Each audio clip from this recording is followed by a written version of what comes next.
Sometimes encouragement arrives quietly. There's no grand announcement, just a small notification that appears on an ordinary day at precisely the moment your spirit needs it. Come with me back to October 4th, 2022. Fall had begun to settle in, and I was seated at my computer, making my way through what had already become a trying semester. Then I noticed a new message on LinkedIn. I clicked the message icon, expecting a routine professional note. Instead, I read these words. Good morning, Dr. Alston. I would like to thank you for all of your support and hard work. You taught me as an undergraduate at NCCU while I was going through one of the most difficult times in my life. I had lost my house, had just become a single mother because of a terrible divorce, and was trying to keep it all together and graduate. The words you spoke to me and into me gave me better insight into life and the confidence to become a better professional, mother, and woman of God. I wanted to give you your flowers and tell you thank you. I am doing well, and I hold dear your teachings as an educator and as a woman. Love, Charlotte. For a moment, I simply sat there.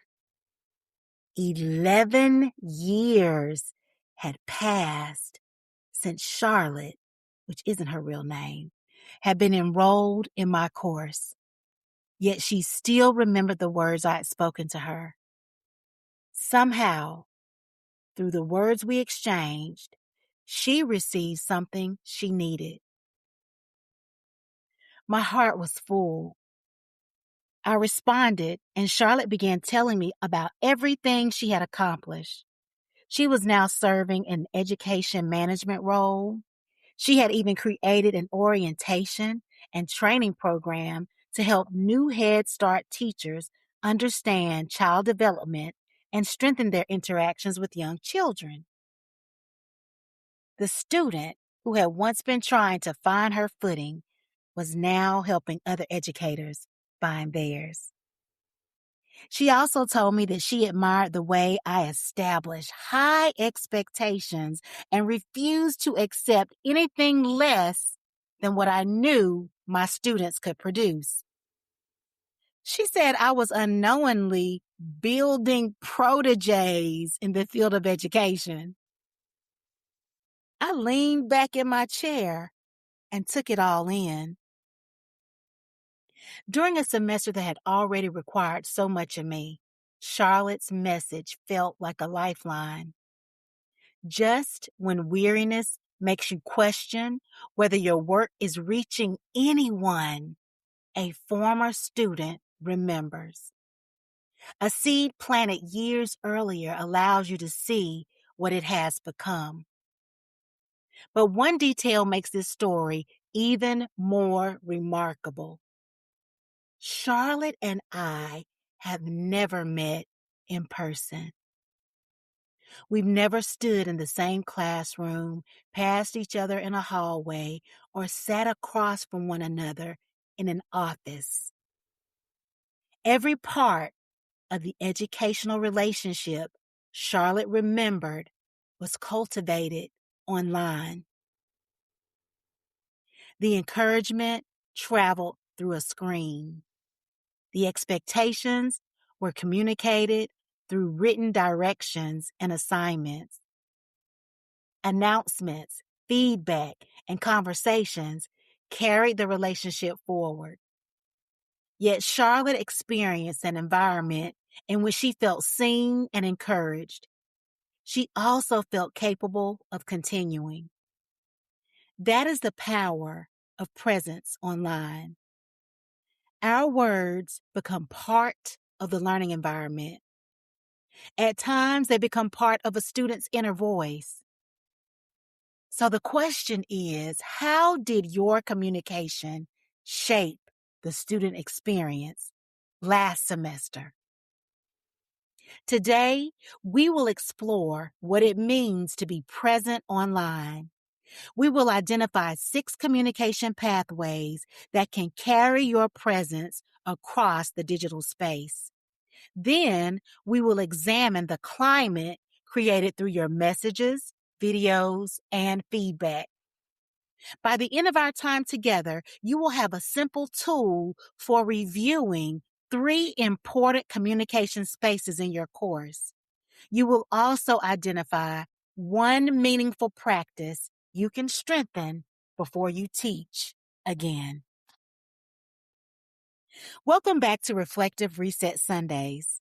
I am Dr. Kellie Alston, and this is the 4th experience in our 8-week guided reflection series for college faculty. In our last reflection, we considered what teaching may have revealed about us.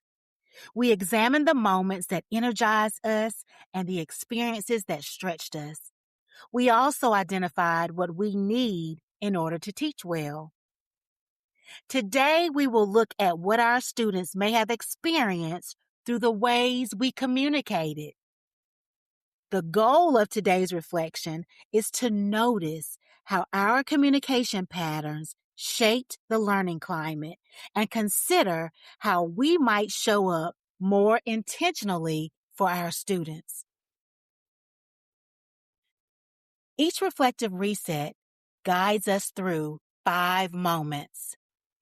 Breathe, notice, reflect, discern, act. First, we breathe so that we can become present. Then we notice what happened without immediately judging or explaining it.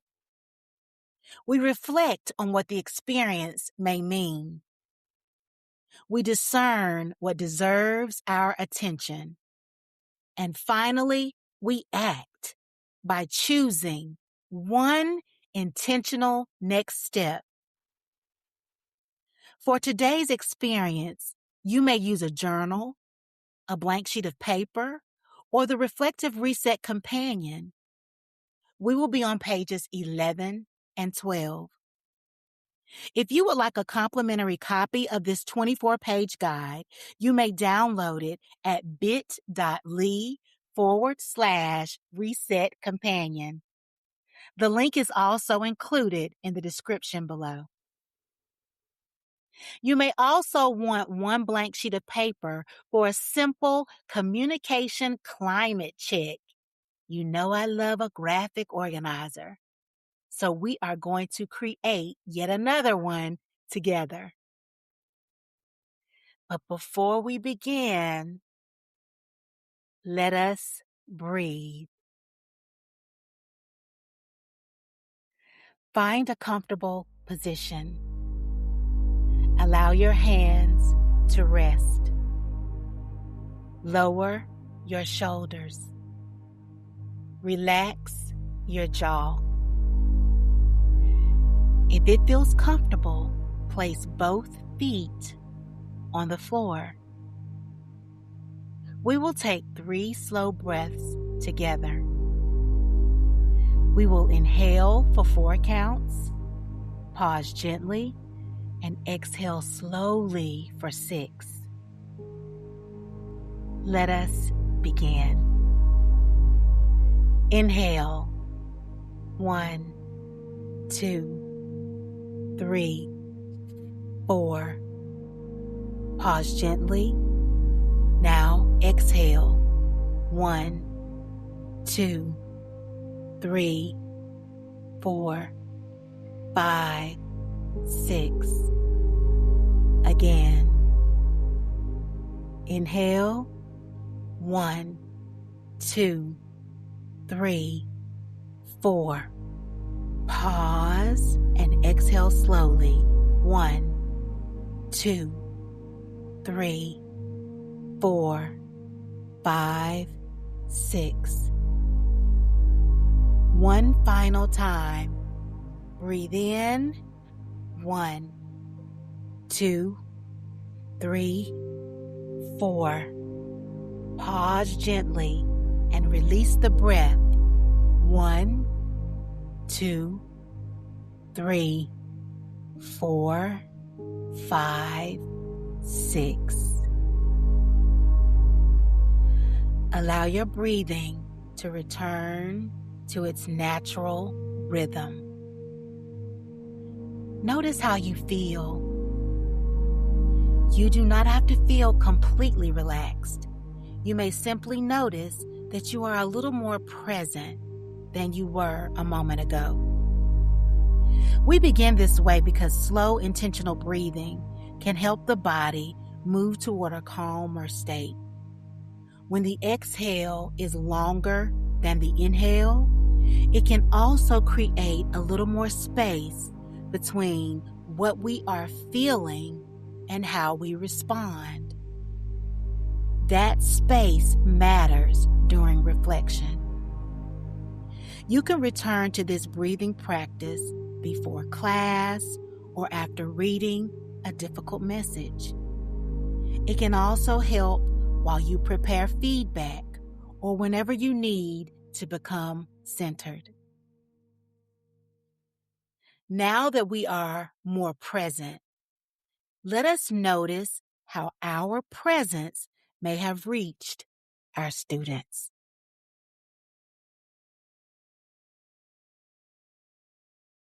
For 19 years, I taught college students from behind a screen. I might see them later at graduation or a teacher education pinning ceremony, but the relationships I developed with students were totally at a distance. After students graduated, I'd be invited to special events, lunches, and dinners. They would call or text me when they experienced loss, surgeries, acceptance into grad school, new teaching positions, book launches, and grad school graduations. Long after they've graduated, I still get Christmas cards in the mail. The ones with their children and their spouses. Yes, it still blows my mind. To this day, former students will text to see how I'm doing. And I have a roster of students that I check up on as well. That is how I know this topic so well. Those 19 years online taught me very quickly that communication is so much more than delivering information. As with any relationship, communication can build or break down our relationship with our students. It creates the vibe or the climate in a course, and the climate affects the students and our ability to learn and grow. Now, presence is the sense that a real person is with us, even when that person is not sharing our physical space. In an online course, that sense is created through interpersonal communication. One of my favorite theoretical frameworks is the community of inquiry, which gives us 3 lenses for understanding how presence creates deep and meaningful learning experiences in online and blended environments. The first is cognitive presence, the part of the experience that invites students to think deeply, make meaning, and engage with material. The second is social presence, which allows students to experience other participants as real people and to show up as real people themselves. It creates room for a sense of trust and connection between students and their instructor and from student to student. The third is teaching presence. Teaching presence is the guidance throughout the learning journey. Students can recognize that someone designed the path and is paying attention and walking with them on the journey. In this moment, I want you to think about what presence felt like in just one of your courses last semester, and then you can apply it to others. This topic is significant because research has linked stronger social presence and teaching presence with student satisfaction and perceived learning. Now, when we begin, I promise to share 6 communication pathways that can carry your presence through that screen right to your students' devices and into their hearts. These pathways are what I used for 19 years, so they are tried and true. Number 1 is the written word or text. I'm not talking about texting your students, although there are apps that allow you to do so. But what you write allows your ideas, expertise, emotions, and even your personality to flow. Number 2 is audio. Audio carries your voice, and that alone makes it powerful. Your living and breathing voice adds a richness that the written word may only leave to the imagination and interpretation. Number 3 is video. Video gives your students something to behold. If your face is on the video, it adds facial expression, body language, and other nuances about you that cannot be experienced any other way. But you can also offer video that presents the content with your voiceover, which can also be powerful. Number 4 is synchronous sessions. Synchronous sessions create connection in real time, and I know that many people feel like cameras should be on during synchronous sessions, but I'm a living witness for almost 2 decades that when your sessions require active learning, synchronous sessions can be extremely engaging and less intimidating with the cameras off. Number 5 is asynchronous discussions. Well-designed asynchronous discussions that are purposeful and engaging allow connection to unfold over time. Finally, number 6 is meaningful feedback. The emphasis is on meaningful. A grade tells students how they perform. Meaningful feedback helps them understand why and what to do next. It identifies something specific in their work, acknowledges what is working, and offers clear guidance for improvement. That is when feedback becomes coaching. Students can see that you have paid attention to their work and are invested in their growth. Your presence becomes visible through the guidance that you provide. The key is not to use every pathway excessively or all the time. It is to strategically decide which pathway or combination of pathways will best support the outcome you want to create. Now let us create a simple organizer for noticing where that presence lived in your course last semester. Turn your paper horizontally and draw a table with 4 columns and 4 rows. The first column will hold 3 major communication areas. Label that column Communication Areas. Then write them one under the other. The first one is announcements and email, then instructional videos, and then feedback. Those are the 3 major areas that we're going to focus on. The remaining columns will hold 3 questions that you can ask about every area. At the top of the second column, draw an eye. And that I represents this question. What did students notice? At the top of the third column, draw a simple speech bubble with a heart inside. That icon represents what message did they receive? And at the top of the fourth column, draw an arrow pointing forward. The arrow represents what could I strengthen? If you like symbols or icons to identify concepts, you can also draw one small picture beside each communication area. An envelope can represent announcements and email. A play button can represent instructional videos, and a comment bubble can represent feedback.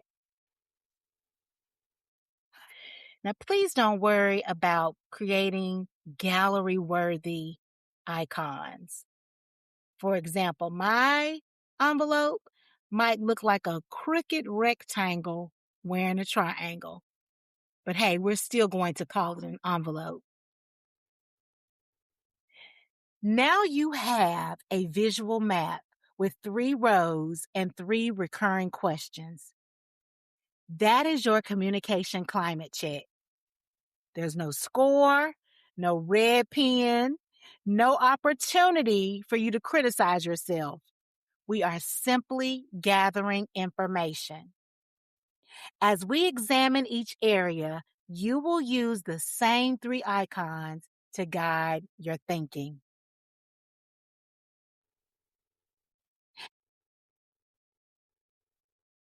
The first major area is announcements and email. Within this area, there are 2 forms of communication. Course email, which is often delivered through announcements and speaks to the entire class, and personal email, which fosters relationship building by offering individualized guidance or what I call customized care to one student or a small group. It is a powerful way to show up for your students and establish social presence. A helpful guideline is the 80-20 formula. Approximately 80% of your communication will address the full class, while 20% will be personal. When your course is well organized and your announcements anticipate students' questions, they receive the direction they need before they have to ask for it. As a result, the amount of personal email you send and receive can decrease significantly. Here's the main idea I want you to remember. Announcements and email establish a communication rhythm that becomes the heartbeat of your course. Like a healthy heartbeat, that rhythm should be consistent and reliable. It reassures students that the course is active and that you are present and they are top of mind. In an online course, silence can feel much larger than it is. If you grew up listening to the radio, you may remember how a few moments of dead air could stop you in your tracks. You immediately wondered whether something had gone wrong or whether the station had gone off the air. Students may experience prolonged silence in an online course in much the same way.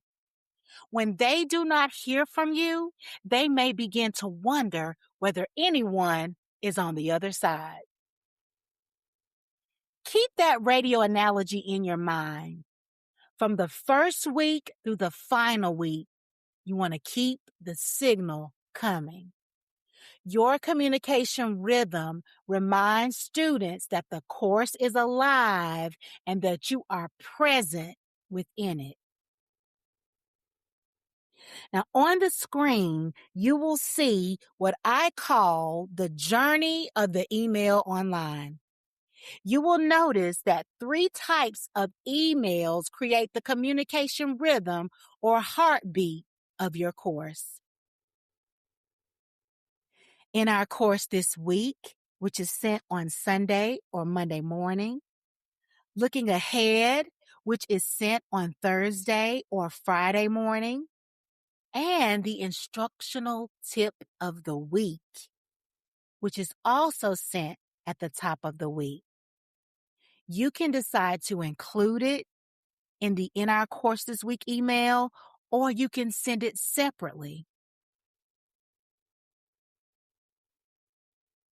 Essentially, you build that rhythm by communicating at the top of the week and at the end of the week like clockwork. Consistency becomes a form of presence. An opening message orients students to what lies ahead. A later message can coach them through an upcoming assignment. An instructional tip can address a need you've noticed. Encouragement and recognition say, I see you. Clarification says, I want you to understand and do well. Trust me when I tell you that a thoughtful course email twice a week, not an essay, mind you, can prevent confusion. It can inspire. It can remind. It can redirect and create space for those private questions or needed conversations in your inbox.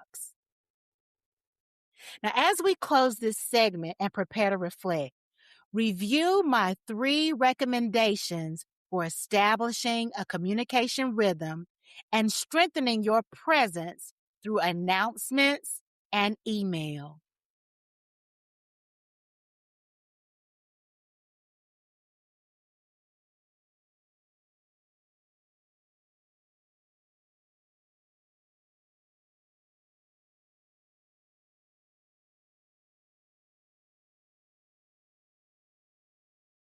Now it's time for a communication climate check for that one course that you have in mind.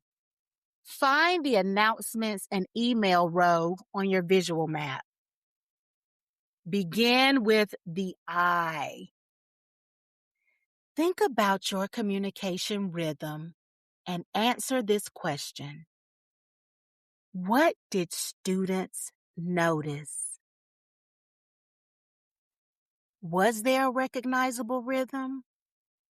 Could your students rely on you to communicate with them at the same time every week with helpful or essential information? Then move to the speech bubble with the heart in the middle. When you emailed your students, what message did they receive? Did your words sound warm and personal? Even if you had to shower them with a little bit of tough love, could they tell that you wanted them to succeed? Consider this quote. People do not care how much you know until they know how much you care. Now, reframe that quote and say, my students do not care how much I know until they know how much I care. When someone is correcting you in love, you receive it better.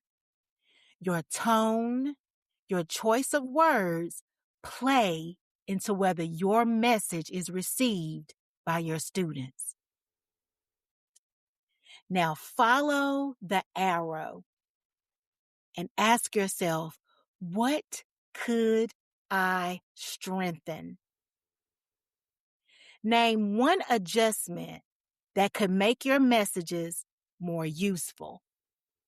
Frequency, quality, depth, tone, clarity. Take 1 minute to reflect.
The second major area is instructional videos.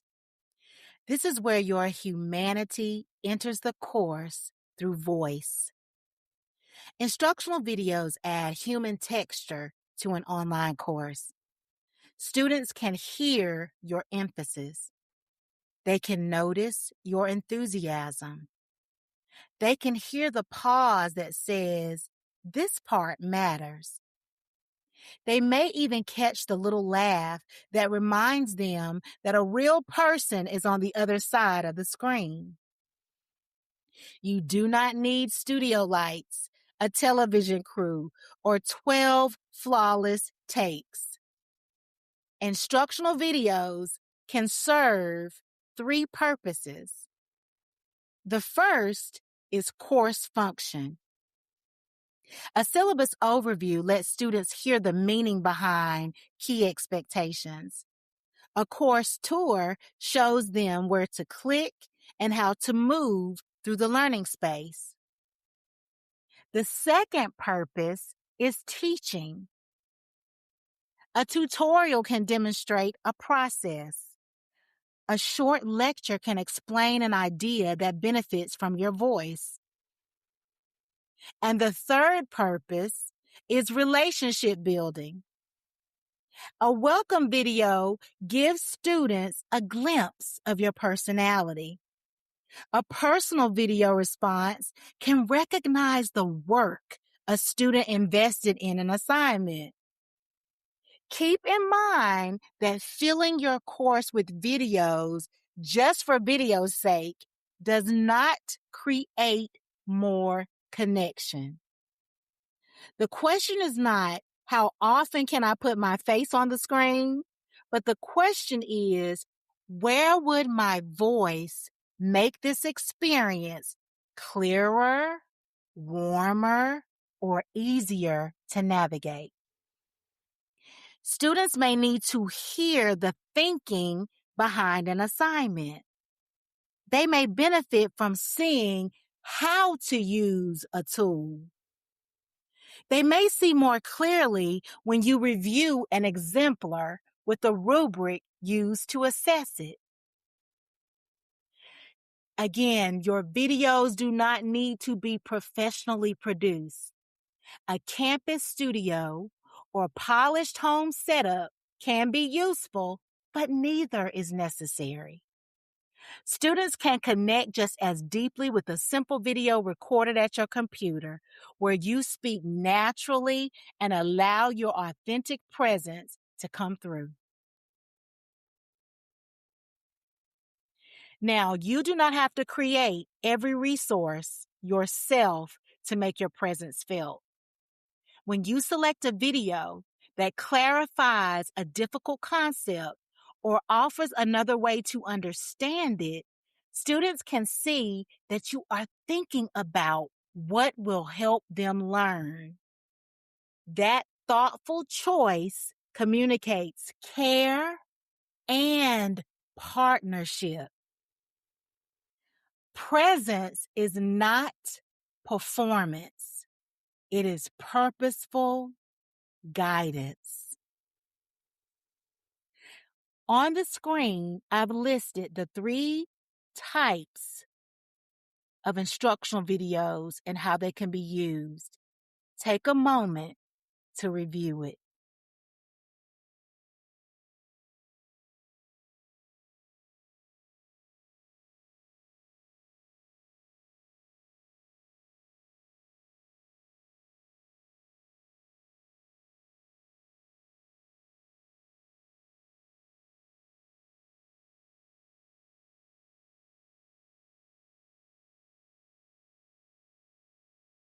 Find the instructional videos row on your table. It's time for a communication climate check on your presence via the instructional video. Look at the eye. What did students notice? Could they see or hear you? Where your presence added value? Move to the speech bubble with the heart in the middle, and ask yourself these questions. What message did they receive? Did the videos enhance their learning experience? Did they help make the course easier to navigate? Did they feel guided? Now follow the arrow. And the last question is, what could I strengthen? Choose one place where your voice or demonstration might help. For example, you may want to add an exemplar video to every assignment in the course where you're using an assignment-specific rubric to explain what was done well and what areas could have been done better. If you did not use video, do not criticize yourself or bow your head in shame. You're simply deciding whether one intentional use might serve your students next time. Take 1 minute to reflect on these 3 questions.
We have made it to the 3rd major area, which is feedback.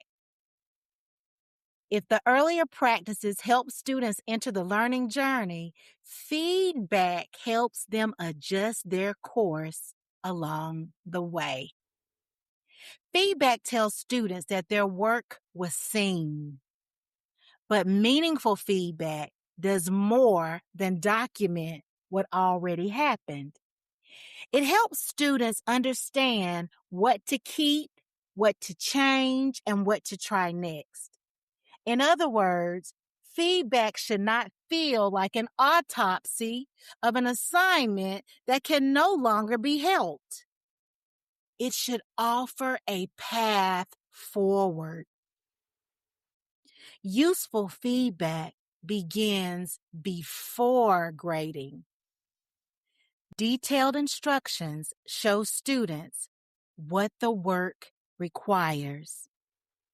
An assignment-specific rubric makes the quality standards visible. Students can use both to assess their own work before submitting it. Once the work is submitted, feedback should arrive soon enough to matter. I know this is very difficult for many of us, but it is really important that students receive timely feedback. It can confirm what's working and guide their next attempt. A letter grade or a numerical score tells students how they performed, but not necessarily why. Without meaningful feedback, how will they know what met the criteria, what did not, or how to improve?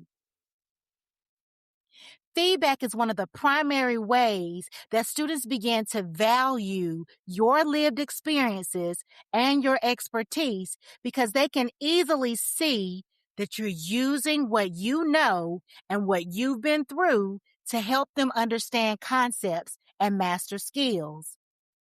You can especially do this during a live session where feedback can happen in the moment. Now, on the screen, you'll see avenues to meaningful instructional feedback. Take a few seconds to review it.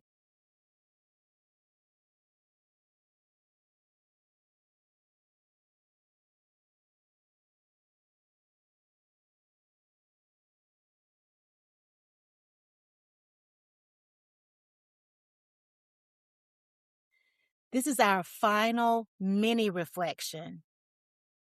Find the feedback row on your table. It's time for a communication climate check on your feedback. You got that course in your mind from last semester. One more time. And go straight to the I on your table. What did students notice about your feedback? Could they identify the standards used to evaluate their work? Move to the speech bubble with the heart in the middle. And the questions are, what message did they receive? Could they tell what they had done well and what to try next? Or did you just give them a grade? Now follow the arrow. And the last question is, what could I strengthen? Identify one way to make feedback more timely or useful. Take 1 minute to finish your table.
You have completed the communication climate check. Take a moment to look across all 3 rows: announcements and email, instructional videos, and feedback. Now look down each column. Where was your presence easiest to recognize? Circle or highlight it. Where might students have experienced distance, uncertainty, or silence? Circle or highlight that too. And where could one thoughtful change make the climate feel different? Let me share this caveat. Communication is an exchange. We influence the climate, but we do not control every response within it.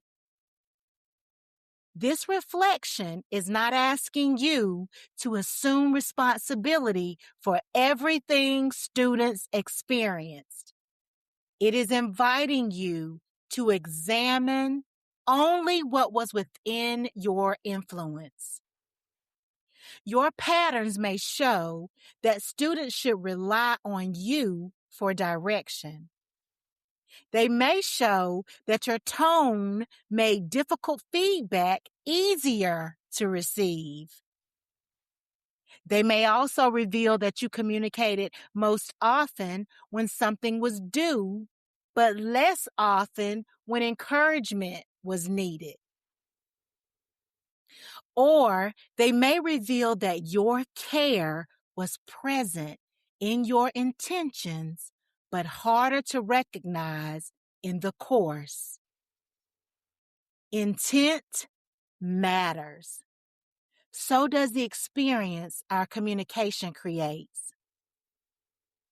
And now we are ready for our central reflection. Our centering question is, how did my communication shape the student experience? I'm going to give you 5 uninterrupted minutes to reflect on a blank page, in a journal, or if you're in the Reflective Reset Companion, you're going to be on page 12. You can respond to every prompt. You may choose to stay with one question. You might create a list or sketch or just write continuously the whole 5 minutes. If you're watching the replay, you may pause the video and extend the reflection for as long as you need. Listen to me, you all. This work is important, extremely important. In many, many ways, we fall short in communication with our students, specifically in online courses. So let your communication climate check guide you if you are unsure where to begin.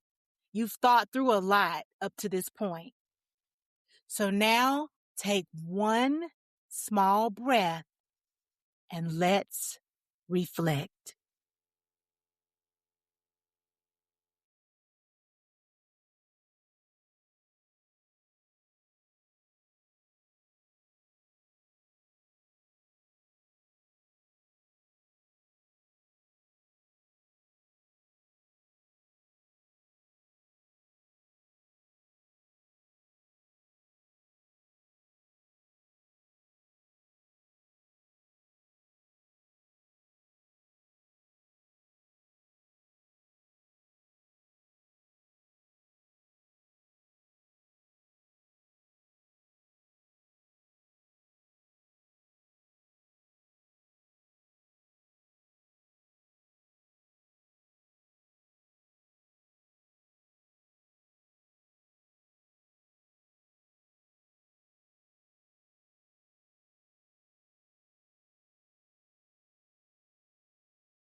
Welcome back. I hope that reflection was rewarding and inspiring. Read what you wrote without grading it. Now it's time to exercise discernment. Ask yourself, what communication pattern served my students well? What pattern may have created unnecessary distance? And what deserves my attention before I teach again?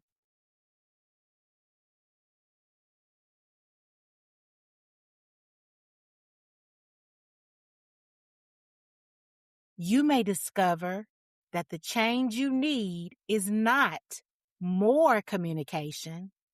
It may be a clearer rhythm, a warmer tone, a more useful message, or a stronger boundary around when and how students can expect a response.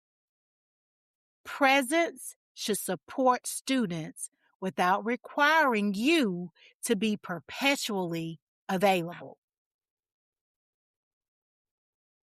This is our final moment, the time when you say or you specify what your small intentional act will be.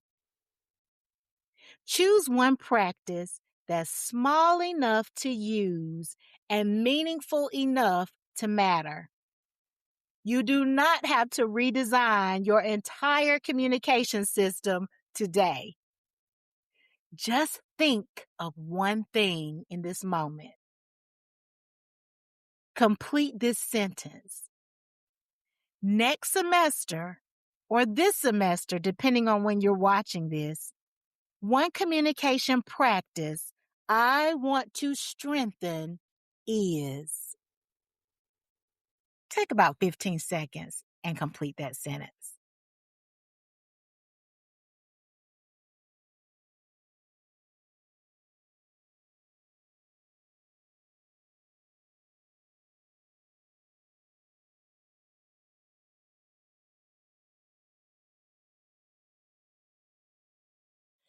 If you feel led to share that one communication practice with us, please place it in the comments or the Premiere chat.